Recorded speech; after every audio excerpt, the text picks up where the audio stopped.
বেটা ভুল করে ওই তাবিজটা খুলবে না, না হলে ওই গাঞ্জি শয়তানটা তোমার শরীরের ভেতরে ঢুকে তোমাকে মেরে দেবে। ঠিক আছে বাবা। আরে তুই কাঁদছিস কেন, কি হয়েছে? বাবা আমার পানি পিপাসা পেয়েছে। ঠিক আছে বেটা তুমি দাঁড়াও, আমি নিয়ে আসছি। আমি ওই বাচ্চাটার রক্ত খাবো। ঠিক আছে চল।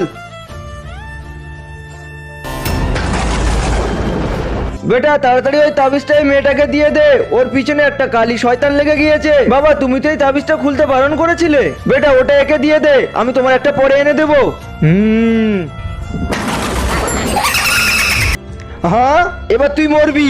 বন্ধুরা তুমি যদি জল খেতে পছন্দ করো তাহলে ভিডিওতে লাইক করে চ্যানেলটি সাবস্ক্রাইব করে দাও, আর যদি মদ খেতে ভালোবাসো তাহলে কিছুই করতে হবে না। দাঁড়া শয়তান, আমি জানি তুই আমার রূপ ধরে আমার ছেলের কাছে আসবি, সেই জন্য আমি একটা তাবিজের হাতে বেঁধে দিয়েছিলাম। আবার আসবো, আমি তোকে ছাড়বো না। পরের পার্ট দেখতে চাইলে চ্যানেলটি সাবস্ক্রাইব করে কমেন্টে পার্ট 2 লিখে